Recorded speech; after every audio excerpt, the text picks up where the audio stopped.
Keperluan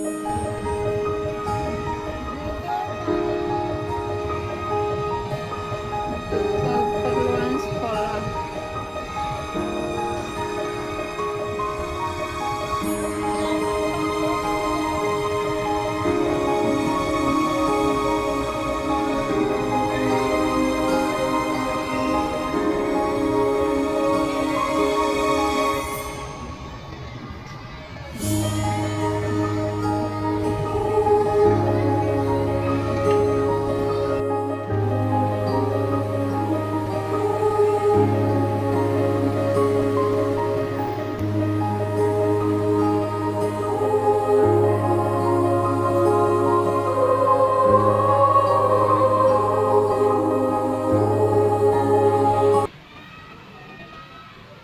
Bismillahirrahmanirrahim. Assalamualaikum warahmatullahi wabarakatuh.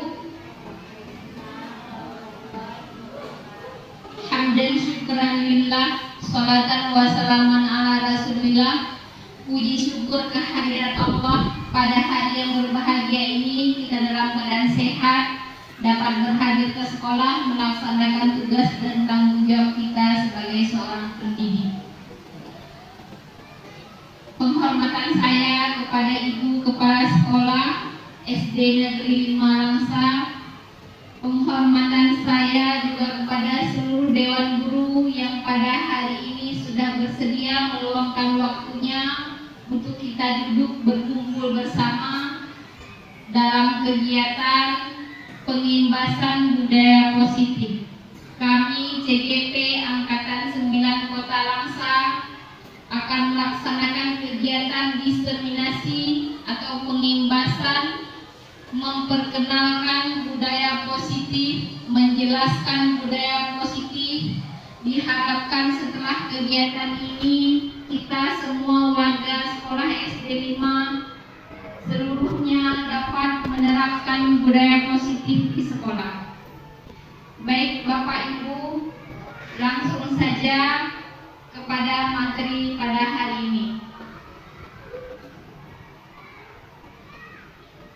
Bapak Ibu, saya CGP Angkatan 9 Kota Langsa dengan Bapak fasilitator saya adalah Bapak Nasir.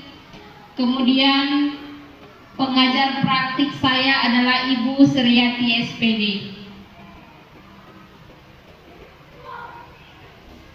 Bapak dan Ibu sekalian, budaya positif itu dilatar belakangi oleh suasana positif yang mendukung dalam menciptakan pembelajaran yang kondusif.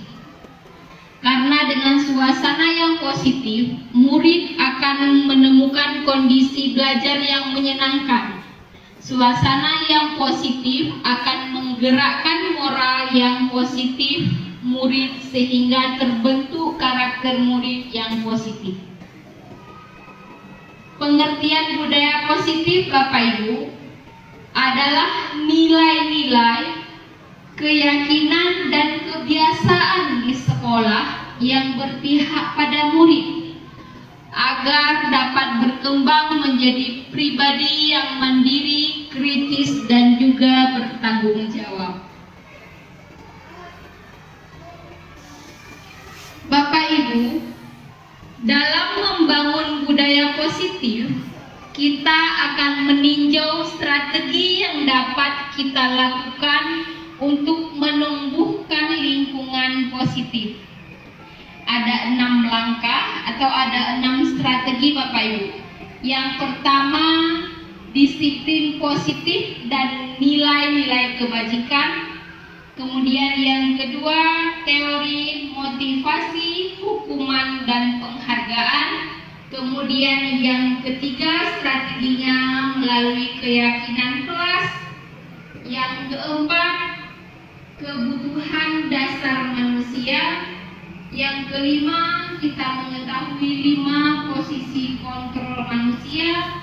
Dan yang keenam, segitiga restitusi. Baik Bapak Ibu, akan kita lihat langkah satu persatu dari strategi berikut ini. Yang pertama Bapak Bapak Ibu adalah disiplin positif. Kita pasti sering mendengar kata disiplin Bapak Ibu, tapi coba kita perhatikan disiplin bagaimana yang dimaksud di dalam budaya positif. Disiplin positif merupakan cara penerapan disiplin tanpa ada kekerasan Bapak Ibu, tanpa ada ancaman, yang dalam praktiknya melibatkan komunikasi yang efektif antara kita guru dengan siswa kita. Dalam penerapan disiplin positif Bapak Ibu, murid diajarkan memahami konsekuensi dari perilaku mereka, dan kita juga mengajarkan mereka tanggung jawab serta rasa hormat dalam berinteraksi dengan sesama. Jadi Bapak Ibu, disiplin positif itu adalah salah satu cara penerapan disiplin yang bertujuan untuk menumbuhkan kesadaran serta memberdayakan murid untuk melakukan sesuatu hal baik tanpa didorong oleh dorongan luar. Artinya, disiplin positif ini adalah motivasi yang hadir dalam diri anaknya sendiri. Kemudian Bapak Ibu, disiplin positif akan menumbuhkan nilai-nilai kebajikan. Nilai kebajikan itu adalah sifat-sifat positif manusia yang merupakan tujuan mulia yang ingin dicapai. Nilai tersebut bersifat umum, universal, artinya tidak terbatas suku, bahasa, bangsa, dan latar belakang yang berbeda. Dengan mengaitkan nilai-nilai kebajikan yang diyakini seseorang, maka motivasi intrinsik dalam murid akan terbentuk Bapak Ibu untuk mencapai keinginan mulia seperti yang kita harapkan. Baik Bapak Ibu, bisa kita perhatikan berikut ini adalah nilai-nilai kebajikan. Ada peduli, rajin, integritas, kejujuran, belas kasih, dermawan, harga diri, ketegasan, kedamaian, baik hati, dan sebagainya. Kemudian kita ke poin yang kedua Bapak Ibu. Ada namanya teori motivasi. Teori motivasi itu terbagi dua Bapak Ibu. Yang pertama, seseorang atau anak murid kita itu termotivasi karena menghindari hukuman. Jadi si anak ini melakukan suatu tugas karena dia takut kena hukuman. Kemudian yang kedua Bapak Ibu, motivasi yang kedua untuk mendapatkan penghargaan. Artinya siswa kita melakukan sesuatu tugas karena mengharap penghargaan Bapak Ibu. Ini motivasi kedua. Kemudian yang ketiga, motivasi karena menghargai diri sendiri dengan nilai yang diyakini. Nah, Bapak Ibu, motivasi yang ketiga inilah yang menjadi motivasi internal atau motivasi intrinsik seseorang menuju tujuan disiplin positif. Artinya dari tiga teori motivasi ini, maka yang ketiga inilah yang menjadi tujuan kita Bapak Ibu. Tujuan dari budaya positif.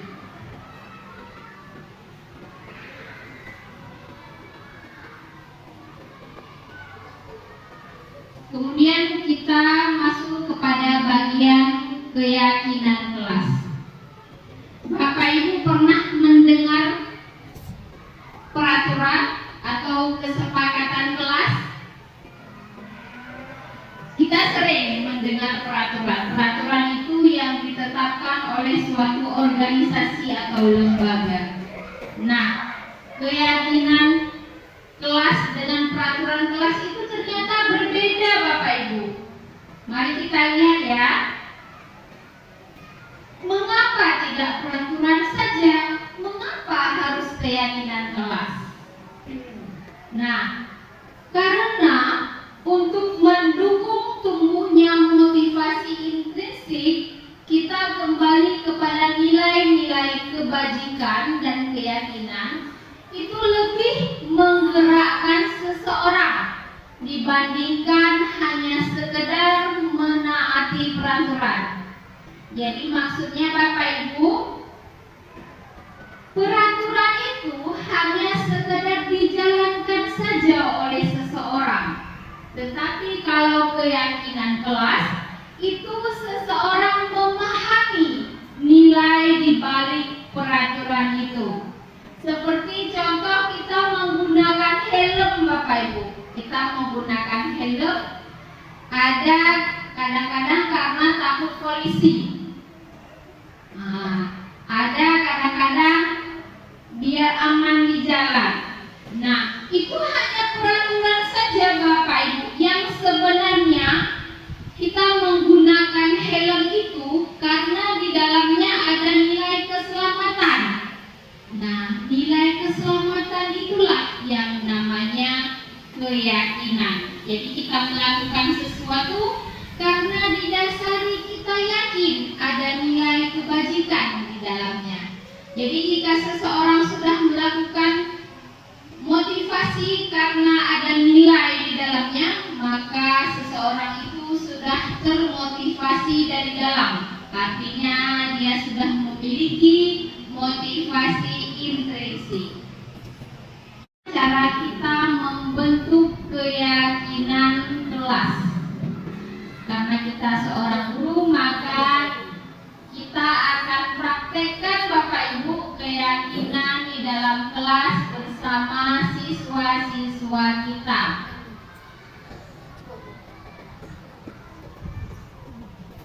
Keyakinan itu Bapak Ibu yang pertama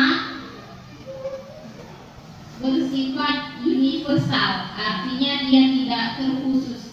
Artinya terbuka, berbeda agama, berbeda suku, berbeda budaya, itu tidak dibatasi.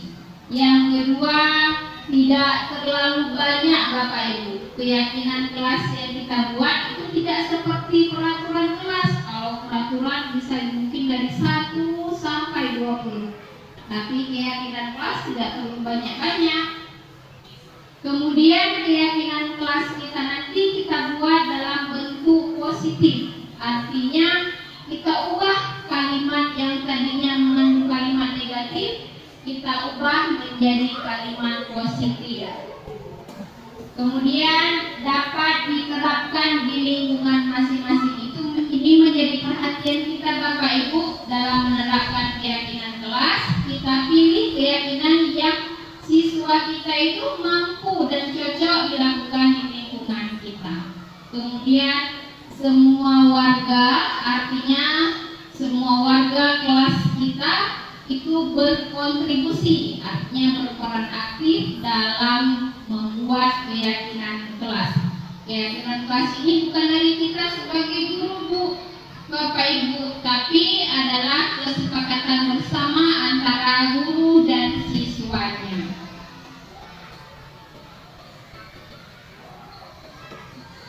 Baik Bapak Ibu, ini bisa diperhatikan contoh keyakinan kelas. Nah, ini ada 2 tampilan contoh-contoh keyakinan kelas. Di sini dapat kita lihat contoh keyakinan kelas hadir tepat waktu. Itu Bapak Ibu salah satu contoh keyakinan kelas. Kemudian berpakaian rapi dan sopan. Kemudian ada juga berdoa sebelum dan sesudah pembelajaran. Ini merupakan contoh-contoh keyakinan kelas yang sudah disepakati oleh seorang guru dengan siswanya di kelas. kelas.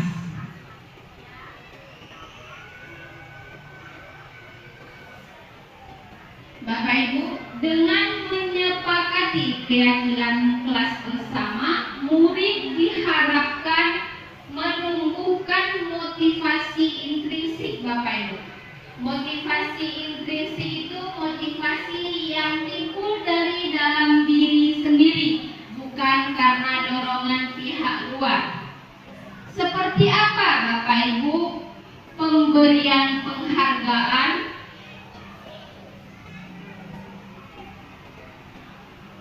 nah, kita akan lihat apa dibalik tindakan atau perilaku murid yang didasari karena diberi penghargaan. Kita sering Bapak Ibu, siswa kita melakukan sesuatu tugas dengan sempurna, maka kita kasih penghargaan. Misalnya kita beri hadiah. Nah, kita akan lihat ternyata itu ada efeknya, ada efek negatif di balik memberi penghargaan. Artinya si siswa ini melakukan kegiatan bukan murni karena keinginan dia sendiri, tapi karena mengejar penghargaan. Bapak Ibu, di sini kita bisa melihat bahwa memberi penghargaan itu dapat menurunkan kualitas. Kemudian memberi penghargaan atas suatu tindakan anak dapat mematikan kreativitasnya. Artinya si anak ini hanya bekerja saat kita beri penghargaan. Ketika tidak ada penghargaan, si anak tidak kreatif lagi. Kemudian penghargaan mengurangi motivasi intrinsik. Bapak Ibu, ternyata kita beri hadiah, malah si anak ini tidak tumbuh motivasi dalam dirinya. Ya Bapak Ibu ya, hari ini luar biasa kita dapat mengetahui bahwa ternyata memberi penghargaan kepada anak itu ada efeknya.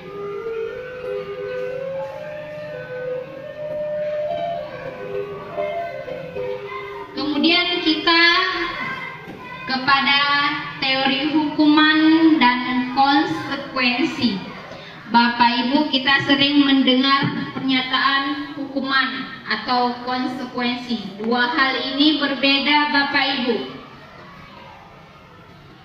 Hukuman ini berupa kekerasan, baik itu fisik maupun verbal. Kemudian hukuman juga dilakukan oleh satu pihak. Artinya ketika kita memberi hukuman kepada seorang anak, anak tidak tahu bahwa akan mendapatkan hukuman atau tindakan. Nah, kemudian jika kita lihat Bapak Ibu perbedaan hukuman dan konsekuensi. Hukuman ini sesuatu yang menyakiti Bapak Ibu, baik itu perkataan kasar maupun menyakiti fisik. Tetapi kalau konsekuensi ini sudah disepakati Bapak Ibu. Seperti contoh siswa kita lupa mengerjakan PR, maka kita memberi sesuatu tindakan, si siswa ini harus menulis pernyataan lupa membuat PR sebanyak 10 halaman. Itu sudah kita sepakati di awal. Nah, itu namanya konsekuensi. Tapi kalau si anak tidak tahu tindakan dari kesalahannya yang diberikan oleh guru, maka itu namanya hukuman Bapak Ibu. Artinya Bapak Ibu, jika kita menanggapi perilaku negatif siswa, kita memberikan sesuatu tindakan yang siswanya tidak tahu, itu namanya hukuman. Berarti seorang guru sudah menghukum siswanya. Tetapi jika kita memberi tindakan sesuatu, kita sudah sepakati di awal, itu namanya konsekuensi. Artinya si siswa ini kita harapkan bertanggung jawab atas tindakan yang dia lakukan, Bapak Ibu ya. Selanjutnya ada yang namanya restitusi. Tadi kita sudah mempelajari hukuman, konsekuensi. Ternyata itu bukan solusi untuk kita menanggapi dan mendidik siswa berperilaku negatif, Bapak Ibu. Ada pilihan atau alternatif yang lebih baik daripada sekedar memberi konsekuensi, apalagi hukuman. Itu namanya restitusi, Bapak Ibu. Pernah Bapak Ibu dengar sebelumnya restitusi? Mari kita pelajari sama-sama hari ini. Apa itu restitusi? Restitusi adalah proses menciptakan kondisi bagi murid untuk memperbaiki kesalahannya, sehingga mereka dapat kembali kepada kelompoknya dengan karakter yang lebih kuat. Kemudian restitusi juga merupakan proses kolaborasi antara guru dan murid untuk mengajarkan mereka menemukan masalah dan solusi dari permasalahan yang dihadapi murid, Bapak Ibu. Ternyata ini adalah alternatif yang baik, Bapak Ibu. Kita tidak menghukum siswa, kita juga tidak memberi tindakan konsekuensi, tapi kita memberikan restitusi, artinya perbaikan. Nah, kita lihat Bapak Ibu, bagaimana sih yang dikatakan restitusi? Kita lihat ciri-cirinya ya. Restitusi bukan untuk menebus kesalahan, Bapak Ibu, tetapi untuk belajar dari kesalahan.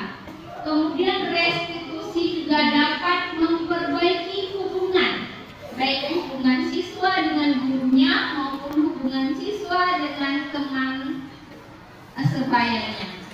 Kemudian restitusi itu bukan paksaan, bukan tuntutan, Bapak Ibu, tapi restitusi yang guru berikan kepada murid itu adalah berupa tawaran. Artinya kita memberi pilihan kepada siswa, tidak memaksa. Kemudian restitusi yang kita maksud ini fokus pada karakter anak, bukan fokus pada tindakannya. Restitusi fokus pada solusi dan mencari penyelesaian masalah. Kemudian restitusi juga mencari kebutuhan dasar dari setiap tindakan anak murid kita. Bapak Ibu, kita perhatikan tabel berikut ini merupakan perbedaan.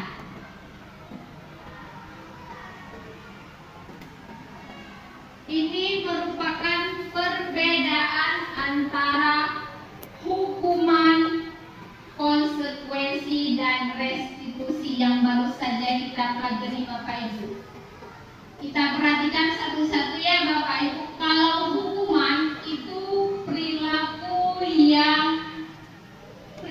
agresifnya meningkat. Kalau kita beri konsekuensi, penguatan yang kita berikan hanya bertahan dalam waktu singkat.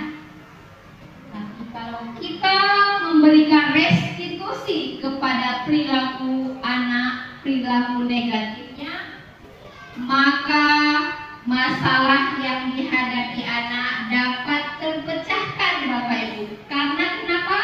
Karena restitusi ini merupakan perbaikan. Kemudian posisi kita memberi keleluasaan kepada siswa untuk bertanggung jawab atas tindakan yang dia lakukan. Kita lihat kembali, Bapak Ibu. Kalau hukuman itu peraturannya kamu harus apa? Itu kalimat kalau hukuman. Kalau kalimat restitusi, tadi pelanggaran apa yang kamu lakukan, Nak? Peraturannya bagaimana, Nak? Nah, itu konsekuensi. Tapi kalau restitusi, Bapak Ibu, kita kaitkan dengan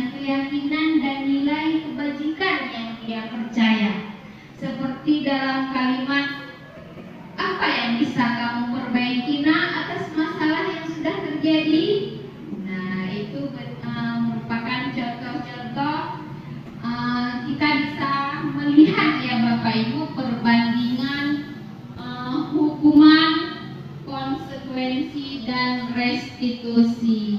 Dalam hal ini alternatif terbaik dalam menangani perilaku siswa Bapak Ibu adalah restitusi.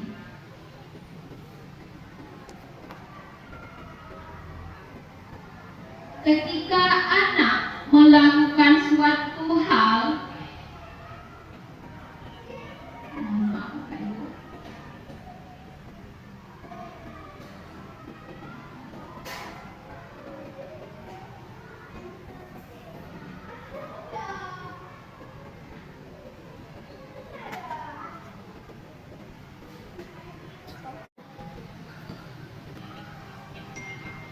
Bapak dan Ibu, ketika anak melakukan suatu tindakan atau perilaku yang cenderung negatif, itu hal tersebut karena ada kebutuhan dasar dia yang belum terpenuhi.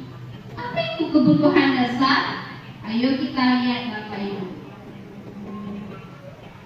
Nah, menurut Diana Goosen, kebutuhan dasar manusia itu ada 5 Bapak Ibu. Yang pertama, kebutuhan untuk bertahan hidup. Yang kedua, kebutuhan kasih sayang dan rasa ingin diterima. Kemudian yang ketiga, kebebasan. Yang keempat, kesenangan. Dan yang kelima, kebutuhan dasar kekuasaan. Jangan kita lihat satu-satu Bapak Ibu. Kemudian ada strategi dalam menumbuhkan budaya positif, juga ada 5 posisi kontrol Bapak Ibu. Yang pertama, posisi penghukum. Yang kedua, posisi pembuat rasa bersalah. Yang ketiga, posisi teman. Yang keempat, posisi pemantau. Dan yang kelima, posisi manajer. 5 posisi kontrol ini dipegang oleh guru ketika menangani perilaku siswa yang cenderung negatif Bapak Ibu. Penghukum ini artinya seorang guru memberi hukuman kepada siswa yang melakukan pelanggaran. Hukumannya bisa fisik, bisa verbal. Kalau posisi kedua, pembuat rasa bersalah. Si guru ini membuat anak yang berperilaku negatif ini merasa bersalah.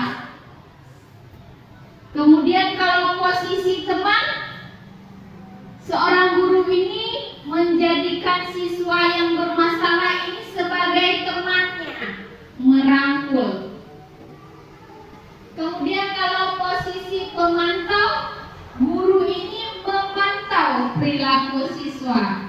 Yang terakhir, posisi manajer. Nah, posisi manajer inilah yang menjadi pilihan terbaik seorang guru Bapak Ibu untuk memperbaiki tindakan atau perilaku atau kesalahan yang dilakukan muridnya. Artinya Bapak Ibu, dalam 5 posisi kontrol guru ini, posisi manajer lah posisi terbaik untuk kita menyelesaikan perilaku siswa yang cenderung negatif. Nah Bapak Ibu, kita dari tabel ini bisa kita lihat perbedaan penerapan posisi kontrol 5 tadi. Ada pembuat rasa bersalah, ada kontrol teman, ada pemantau, ada penghukum. Jadi Bapak Ibu, kalau penghukum ini kita memberi hukuman kepada anak. Misalnya si anak terlambat hadir, kita memberi hukuman mengelilingi lapangan 20 kali. Itu berarti kita guru ini memegang posisi kontrol hukum, penghukum Bapak Ibu. Mudah-mudahan jangan terjadi di kita dan jangan kita lakukan. Kemudian yang kedua ada pembuat rasa bersalah Bapak Ibu. Kita memposisikan anak ini merasa bersalah. Kenapa kamu lakukan nak? Kamu gak kasihan sama ibu, ibu kecewa sama kamu. Itu dalam Bu, kata-kata guru kepada murid seperti itu dalam maksudnya Bu.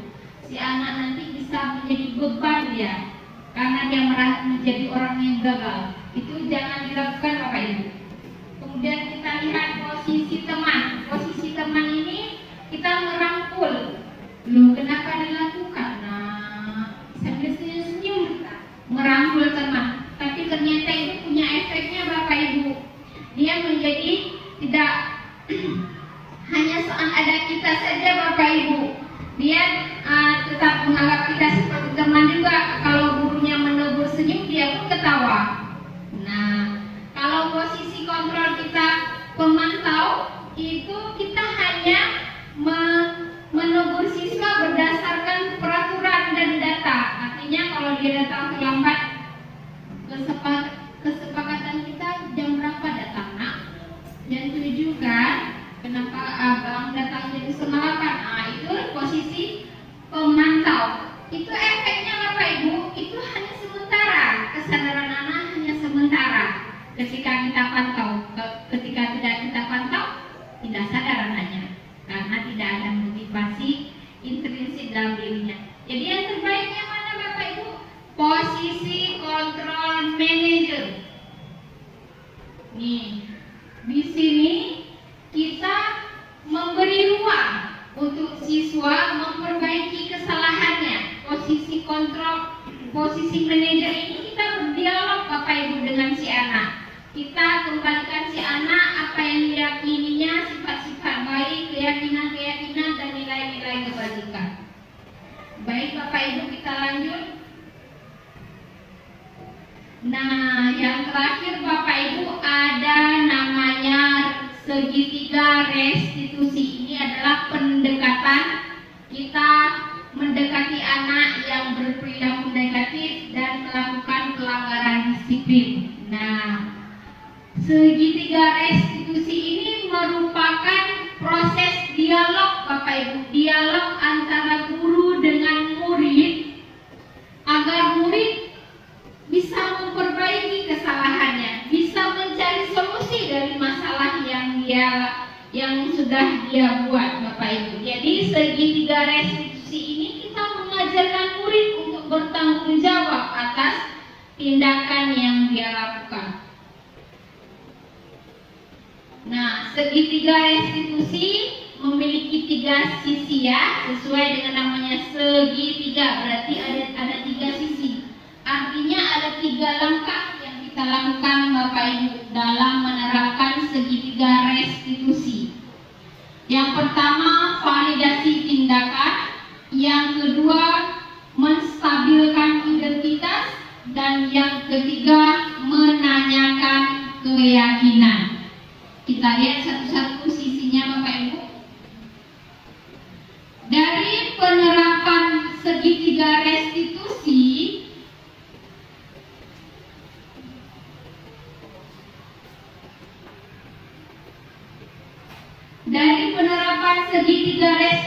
Bapak Ibu diharapkan murid menjadi karakter yang kuat.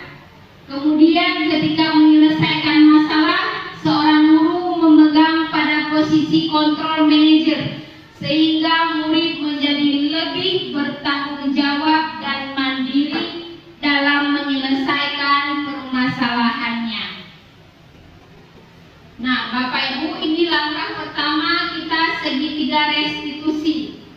Ada namanya menstabilkan identitas. Bapak Ibu, untuk membuat anak yang merasa gagal, kita buat dia tidak merasa gagal, Bapak Ibu. Inilah namanya menstabilkan identitas. Karena kesalahan yang anak buat kita jadikan positif. Bagaimana caranya? Dengan kita menggunakan kalimat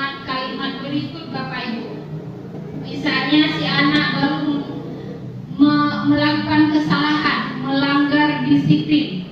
Kita ungkapkan dengan kalimat, nggak apa-apa nak, berbuat salah itu hal yang manusiawi. Ibu juga pernah melakukan salah, teman juga pernah melakukan salah. Nah, kenapa kalimat itu harus diucapkan Bapak Ibu? Karena kita seperti membuat anak itu jangan merasa dia merasa bersalah Bapak Ibu. Nah, itu namanya menstabilkan identitas. Kemudian ada sisi yang kedua Bapak Ibu, validasi tindakan. Nah, setelah kita tadi membantu dia dengan kalimat positif, maka langkah selanjutnya kita membantu dia, kita kenali kebutuhan dasar yang belum terpenuhi padanya, sehingga dia melakukan perilaku yang cenderung negatif. Bagaimana bentuk kalimat yang bisa kita ucapkan Bapak Ibu? Tadi kamu melakukan kesalahan ya nak, tapi kamu punya alasan nggak kenapa melakukan itu? Nah, ini merupakan kalimat validasi tindakan Bapak Ibu. Atau kita juga bisa mengungkapkan dengan kalimat, maukah kamu belajar cara yang lain menghadapinya nak? Misalnya dia diganggu oleh teman, dia marah-marah, tapi dia tidak balas memukul. Kita beri apresiatif kepada dia. Kita bilang begini, ibu tahu kamu marah, tapi kamu udah baik nak, kamu bisa marah balik, tapi kamu tidak melakukannya. Nah, itu hal yang positif Bapak Ibu yang kita ucapkan kepada anak. Itu namanya validasi tindakan. Kemudian yang terakhir Bapak Ibu, ada namanya sisi terakhir segitiga restitusi, yaitu menanyakan keyakinan. Kita kembali ke keyakinan yang kita sepakati di awal tadi Bapak Ibu, keyakinan kelas yang kita sepakati bersama di kelas kita.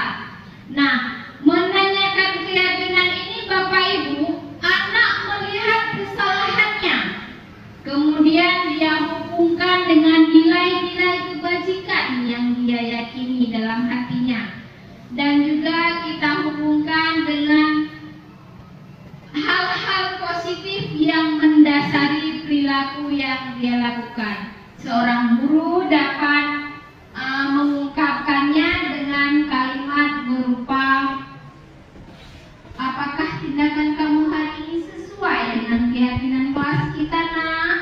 Atau kita ingatin lagi si anak, abang ingat gak keyakinan kelas yang kita sepakati bahwa kita harus saling menghormati? Nah, jadi kita sadarkan anak kembali kepada nilai kebajikan yang dia ingat, nilai kebajikan yang dia yakini, yang sudah kita sepakati. Demikian ya Bapak Ibu, segitiga restitusi ini merupakan cara kita menyelesaikan permasalahan atau perilaku siswa yang negatif, sehingga kita tidak memberi hukuman, tetapi kita memberi ruang anak memperbaiki kesalahannya dan bertanggung jawab atas tindakan yang sudah dia lakukan. Demikian ya Bapak Ibu. Nah,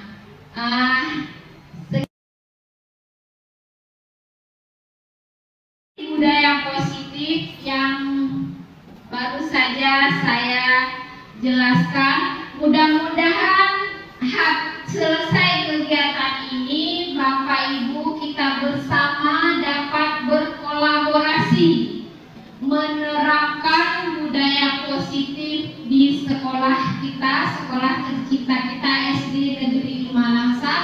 Karena kenapa demikian Bapak Ibu?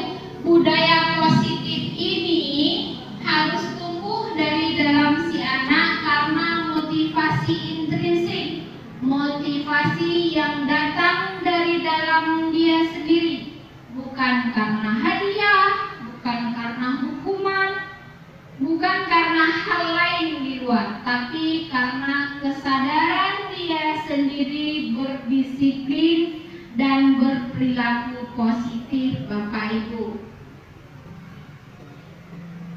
Demikian saya akhiri. Billahi taufik wal hidayah. Assalamualaikum warahmatullahi wabarakatuh. wabarakatuh.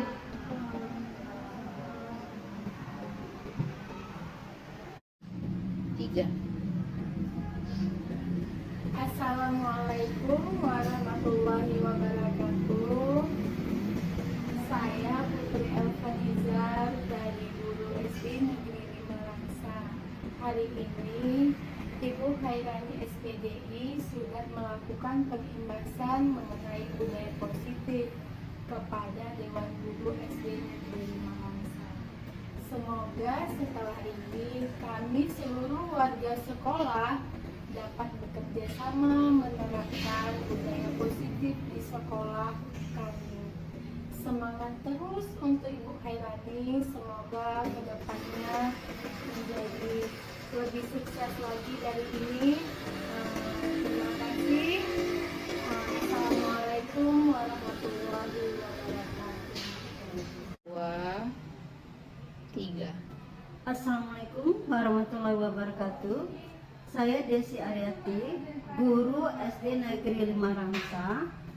Ibu Khairani SPDI sudah melakukan pengimbasan mengenai budaya positif kepada seluruh guru, seluruh Dewan Guru SD Negeri 5 Langsa.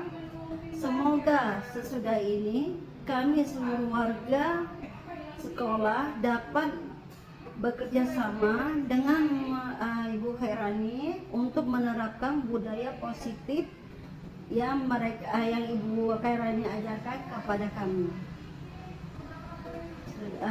Semoga Bu Khairani menjadi lebih sukses lagi dari sebelumnya dan terus maju. Hidup Ibu Khairani. Sekian dari saya. Assalamualaikum warahmatullahi wabarakatuh.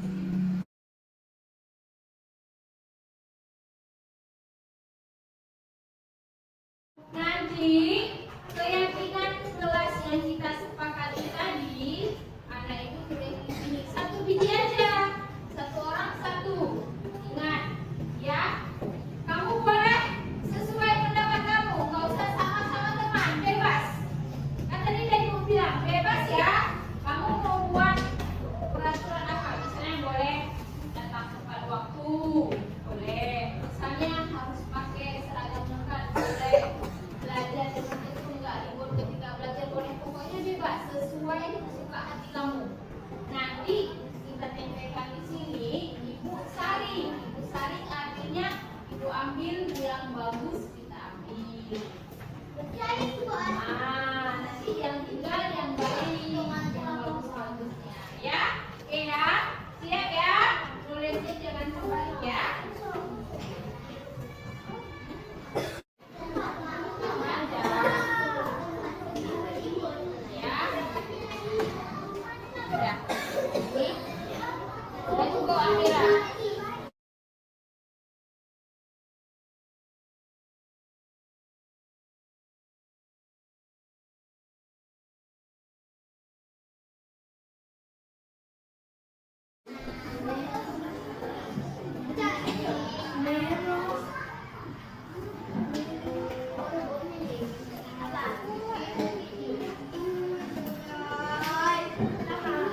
Sudah ditulis satu.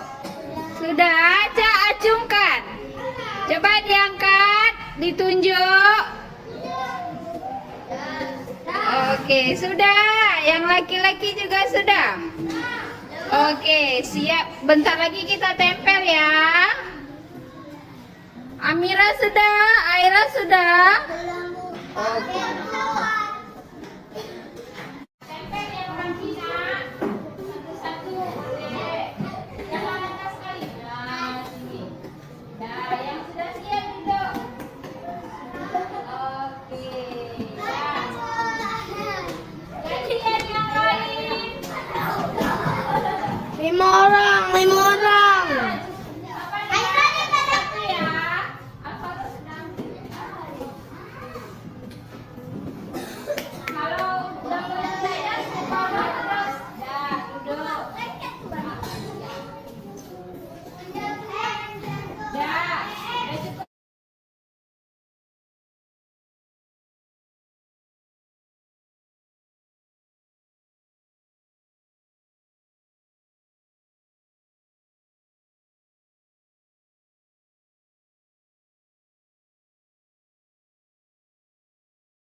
ini harus membawa peralatan sekolah. Oke, bagus. Tidak boleh bertengkar dengan teman, harus saling berteman. Oke, bagus. Kemudian tidak boleh ribut saat belajar. Bagus. Kita menetapkan keyakinan kelas, tidak boleh ada kata jangan. Misalnya, jangan makan di kelas. Gak usah pakai kata jangan, tapi rubah kalimatnya menjadi kalimat positif. Jangan ada begini, tidak boleh ribut saat belajar. Kita rubah menjadi saat belajar harus tertib dan sopan. Nah, itu kalimat positif. Tadi jangan buang sampah sembarangan. Ada kan kalimatnya begitu kan?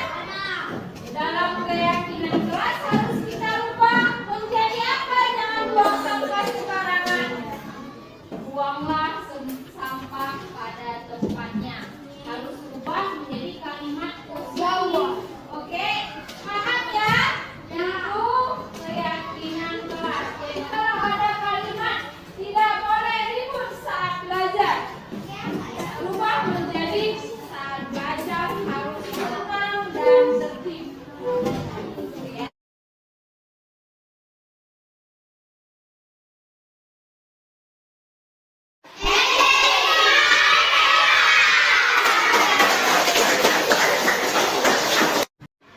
Assalamualaikum warahmatullahi wabarakatuh.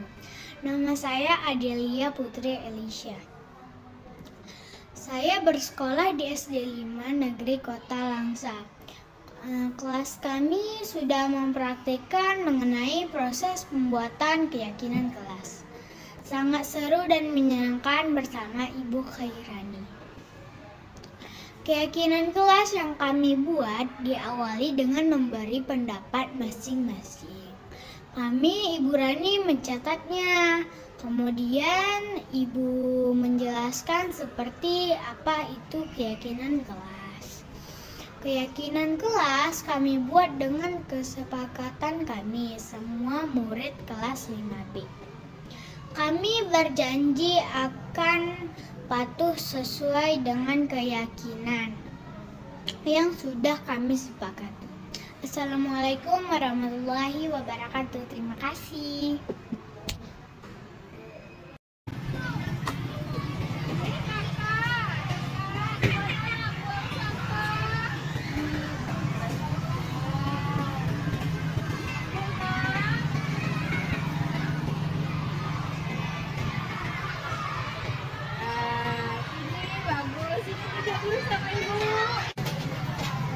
Lihat kakak buang sampah sembarangan. Kenapa nak?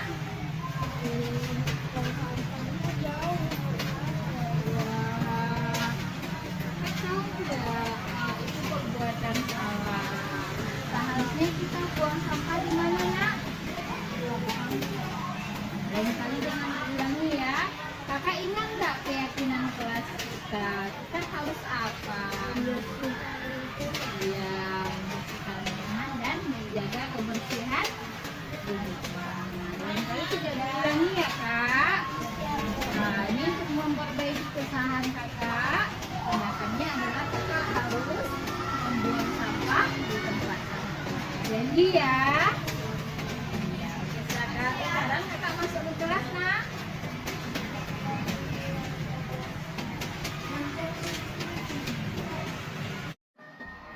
Dan ayo kumpul tugas kita kemarin.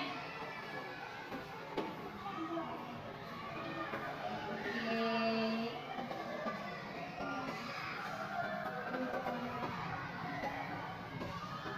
Dinda, mana tugasnya nak? Wah, kenapa bisa lupa nak?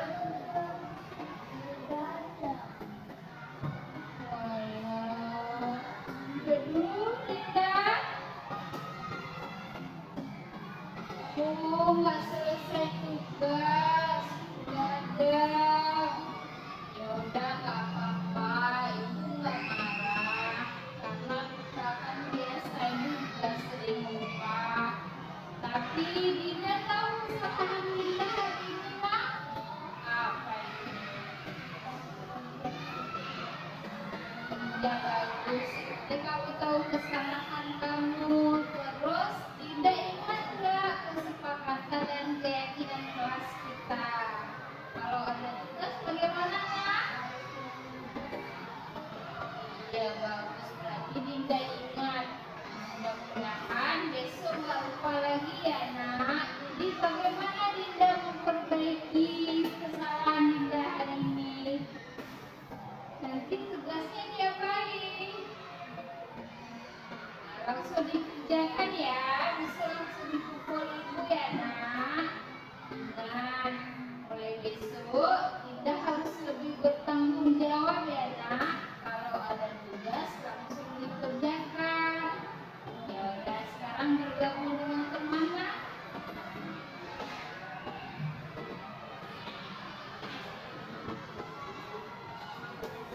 Udah kak.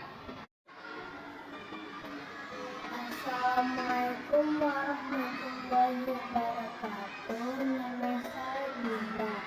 Saya lupa mengerjakan tugas.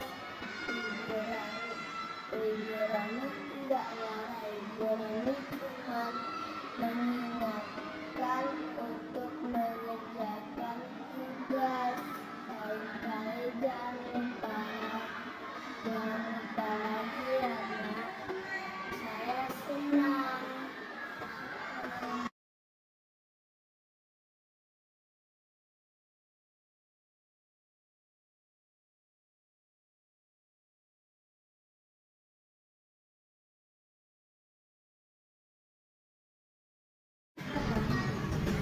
Assalamualaikum, nama saya Atika. Saya tadi melakukan kesalahan karena saya membuang sampah sembarangan.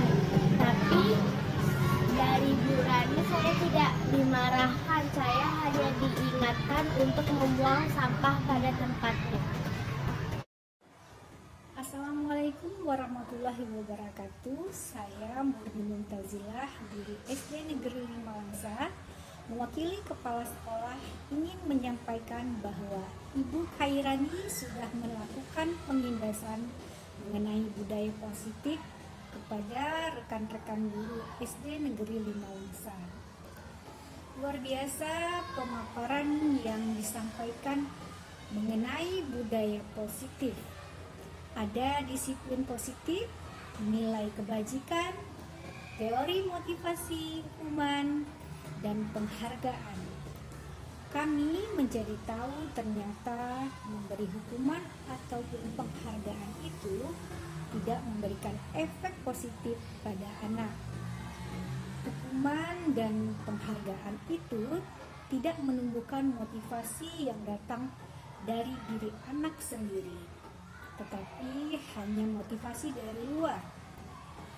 Ibu Khairani juga memaparkan bagaimana ia mempraktikkan membuat keyakinan kelas bersama dengan peserta didiknya.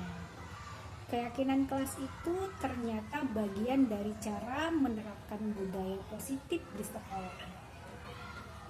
Ibu Khairani juga memaparkan apa itu restitusi, di mana kita menangani siswa yang berperilaku negatif dan melanggar disiplin dengan memberikan ruang untuk siswa tersebut memperbaiki kesalahannya dan bertanggung jawab menemukan solusinya.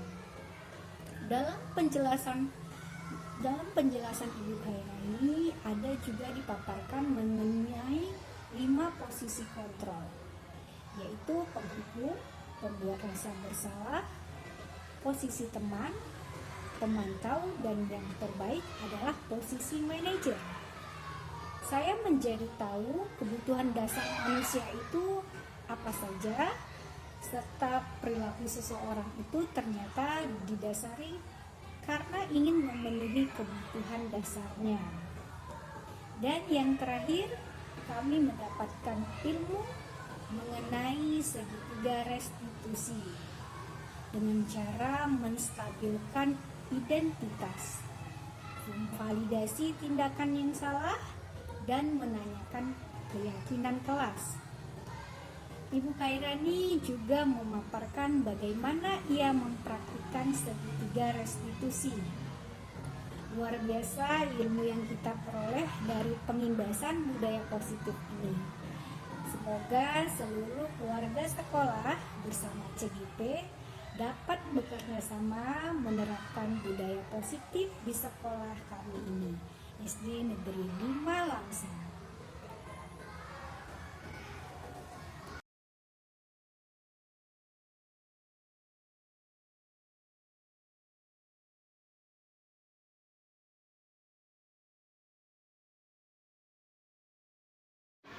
Assalamualaikum warahmatullahi wabarakatuh. Nama saya Adelia Putri Elisha. Saya bersekolah di SD 5 Negeri Kota Langsa. Kelas kami sudah mempraktikkan mengenai proses pembuatan keyakinan kelas. Sangat seru dan menyenangkan bersama Ibu Khairani. Keyakinan kelas yang kami buat diawali dengan memberi pendapat masing-masing. Kami, Ibu Rani, mencatatnya.